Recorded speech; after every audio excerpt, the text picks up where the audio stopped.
Te whaatala whātua le whaapoponga o tala whau mai le siu whonga le lau mua mole nei tai au. Ua toe oni nai vai aso whaaso atu le malola na sauwhanga e 5 se lau luas fultasi tā la whātolu sene. I te o ngā tupi le kiwi seiva mole nei tau sanga wha le tupi e o mai a yuni tolu se fulu. E te tau o na afe ma le wha se fulu lua tā la balu ono sene le sauwhanga le tangata. I lana te o ngā tupi le kiwi seiva le tau sanga wha le tupi e o mai i le aso tolu se fulu o yuni o na maua atoa leo lea wha manianga. Ai a whai e le ai e ma whai lava na sauwhanga i ai le malo i le i 5 se fulu sene mole tā la e tasina te uina le tangata ilana kiwi seiva. Na whaasisilan minista o tupe Nicola Willis i le paketi lua awhelua 5 o le asa momo i ulai o le awha apa ui foai i le lua se lau ono se fulu tā la fitu lua sene le tausanga le sauwhanga le malo mai le 5 se lau lua tasi tā la whātol sene pei ona masani ai o le ana o tangata fo i eila lo i folta i se lau valus fulu awhe tā la le tausanga tupe maua e anga waa o tausanga te tasi e whaita wafe tangata i le mawaina le atupe mai le malo. Ona ele o whainga luenga, pele o lava fo i tupe o te wina le sauwhanga ma tangata i self-employed. E to sama le tasi le biliona tā lana wha aluina le malo. I le wha atupenga o kiwi saver i le tausanga taluai. O suinga le malo la wha asau ina i le o atu le lua tesi ma le wha biliona tā la. I te tono le wha tausanga, po le to sama le ono se lau miliona tā la i le tausanga. O le wha upopo fo i o le ta isfulu ono ma le ta isfulu fitu tausanga le mātutua e whai sauwhanga i le kiwi saver o le a whaalu ai le 2.2 miliona tā la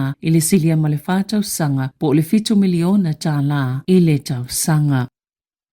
Wa whalia i whaamaumau le Stats New Zealand po le ofisa o whainumera whaamaumau ina New Zealand e wawe na whaingaluenga tupulanga talavou ma tuai fo i ona whaingaluenga isi a whaatustusa isi tusinga ingoa le tunuu e fōlinga mai a tupulanga talavou le anga i le ta isfuluiva tausanga le mātutua na whaingaluenga i le tausanga lua whelua tolu pe ona sauno Rosemary Goodyear o le so upo le tusinga ingoa o le lua whelua tolu na molimauina fo i le sitia maali o le numero tangata whaingaluenga ta i ono 5 tausanga le mātutua malunga atu. O le tausanga lua whelua tolu, e ono 5.5% tangata i ta isfulu 5, i le ta ilua iwa tausanga le mātutua sa whainga luenga. Si itia mai le 5 ono, tesima le 1% i le tausanga lua whesfulu tolu. O tupulanga ta isfulu 5 nga i le ta ilua iwa tausanga le mātutua sa pito sili atu na to tele. Mai le mātutua ta isfulu 5 nga i le ta isefulu iwa, e wha 5 tesima le tasi pasene. Sa whainga luenga tu maupe whaavai taimi i le lua whelua tolu, whaatustusa i le tolu tesima le 5%, i le tausanga lua whesfulu tolu, ma le whaasfulu tesima le 5%, i le tusinga ingoa o le lua whesfulu walu. E ese tamai walu tasi tausanga le matuolo o whainga aluenga pea. E lua sfulu whai tūla i le vai aso, e la upase se mai whangarei i au kilani, ma ua lua nei tausanga o ngalue ai. Na whaalia le tama, e whaalua una malolo retire peitai, wale ilo se ngaluenga i whaile fale, ai ei mea fia i e taunga tā tele, mai mo umia i lale tupe whaatino ai, e pei o ana ta avale fitu,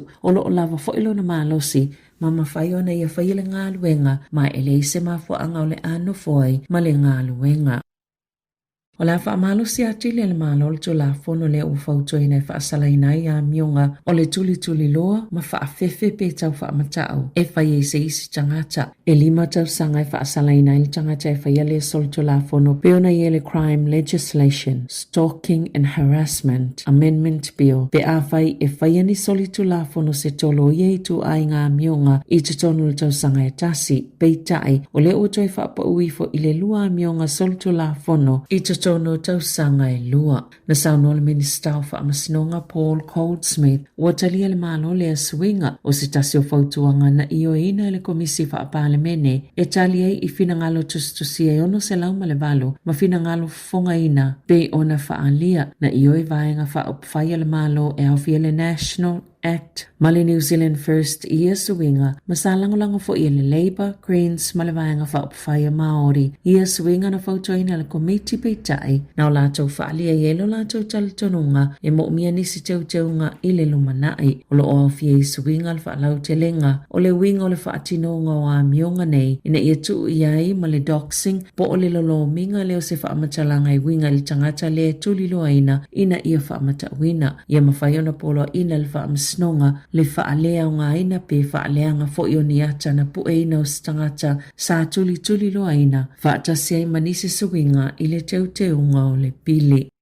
Ua whaalia le mamawhale a venga le minista o whaatoanga e whaatino ai le nei paia inga le wholafolanga sa whaia a olumana i le whainga pālota e Tala i Kiwi Saver e mawhaiona whaongai whaatau wai le lafu manu mua po ni mamue po ni lafu povi ai le na o le whaatau ngō se whale mua o le taimi nei a whaia tolu tau sanga talo na whaisa sauwhanga le tangata le Kiwi Saver te titi lava le sauwhanga atua e mawhaiona Tala e whaatau wai le whale mua no whaile a inga e ui e ai maisi tu unga wa whaia sa whaala potopotonga o whai whaatoanga po la fumano se talo sanga po le petition wa una ina ile malo ina ia tatala ia inga i mawhaio na Tala le Kiwi Saver. Ma le avave mamalo si ai le isi au ngā tupulanga o whaila fumano, matali ai se tau maunga na whaia le minsta o whaatoanga, Todd McClay, i le whanotanga i Morrinsville, a olumana i le whainga pālota, o le uwhaalia le minsta, o ana saunoanga, o se wholafolanga na whaia le vaenga whaia le national, ai le o le whainga malo so whaatasi, ana saunoa McClay i le leite o New Zealand, e ie lavalo na whaanaunaunga, ina ia tau sisipea i lea wholafolanga, au le mai ale nei paia inga. Ia iei se whaasilanga i se taimi o mule mai o le nei tau sanga.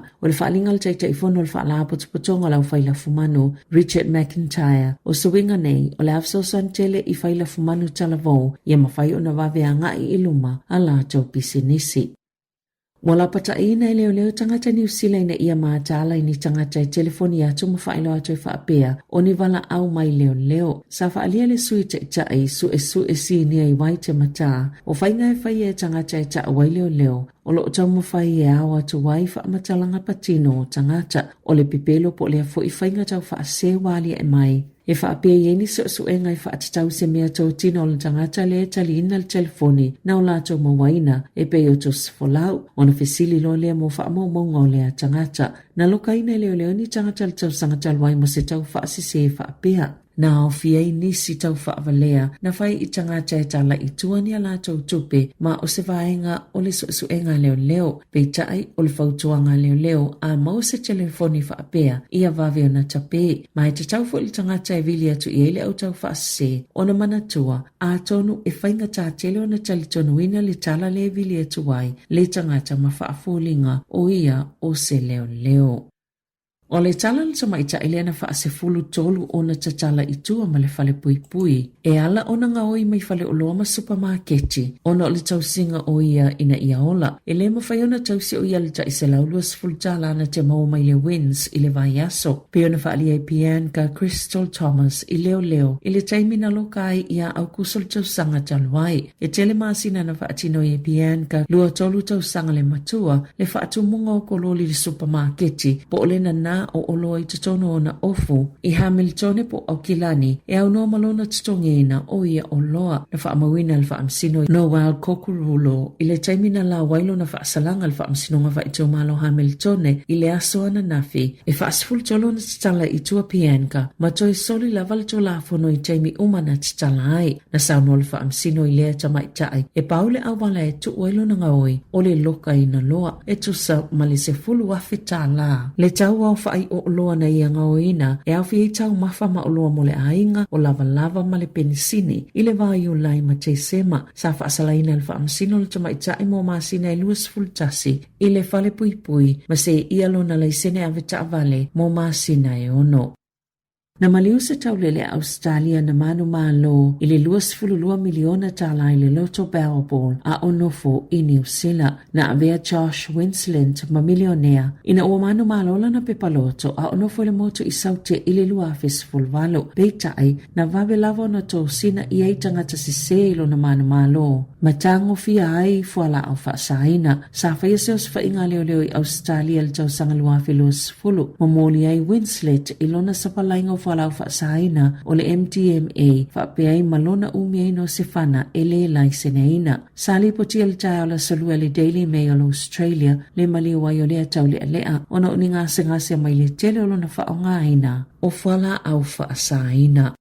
E to olua ni minista Israel wa whaasaina ni usilo na tō vai lea tunu. Ona onia la whaupunga na whai e winga i a kasa lea o sauno le minista al vai fafo. Wa ta o mama i na ile pui puinga ma le file mo. Wa au whaatasi ni usila ma Australia, Kanata, Britania ma Norway. Ini sa e whaasanga le minista o tupe Israelu ma le minista o le pui puinga. Na sauno wawasa mana i Winston Peters o le tapu ni usila o lo whai e whaasanga i tangata i to olua. Ai o le whainga malo a Israelu. Na whaongaina ia minista e to alua lo la malo si anga i o la tofinga tai e ta umamaina i le file mu ma le puipuinga ma ave e se aini fofanga lo tamu whai e mawai se fofo i le vivesi i le vau Palestina ma Israelu pe ona sauno vau vasa manaia. O lo mulimuli ta ia lava ta ia la New Zealand e pe ona whaia isi mata upo o le vai fafo. Pe ona sauno le minsta o le vai fafo a New Zealand. E to iwa na maliliu ina o tawhana sa taule le ise o sfainga i sea onga mawalunga ile itu i Sauter Kras ile atunu o Austria ile a soana nafi. Sa maliwa i male na whaatino ina le o sfainga mamanunu ai fo ima nisi tangata ile i whailo ina peta o fieta meitia onga o lo o au fiai i ena maliliu. Ile i whailo ina whaalawa i tele leo le fasio tangata peta ina ta uolo ngā lueanga ili talitonunga sa whaito o tasila wale tau pulepulenga ale ina whaia leo sfa inga e eni li potele i whaamaonia i whaapeo se tasi na o ngai na whaia lea ngai o inga. I ta alonga, ua saini nani lau mape i le moana Pasifika mo le isi lua tau sanga lumanai e se fulu lima ta alonga whaitaulia na ta alo i lau mape mo New Zealand i le vau le luafe sfulfito ma le luafe lua sfulu. Ai na sifi i falani ma ta alo ina ua yeisi na vaa ma le vaa ngai filifilina le awa le atunuu sa ta alo lau mape mo tau sanga e tolu i le Copis Steelers i le League One a Iapani wa atoa i nei le to'atolu sifulu mai le to'atolu sifulu valo o tama filifilia mo le moana mo le isi ta amelo sanga o le luafe sifulu tolu na ta alo i lau mape i le lakapiliki mo le Warriors tolu sifulu ta alonga na ta alo ai ma waina sikoe sifulu tasi na saini i le Hurricanes i le luafe sifulu wono a na sikoe silia le lakapi supa i le luafe sifulu fitu ina ua ia ma waina sikoe sifulu lima ai mai aane lana tautua mo le Hurricanes wa faa sifulu iwa sikoe i ta amilusanga umaeono sa ta alo ai. O tala fau ia mai le si ufonga le laumua mo le nei vaenga o le tae ao.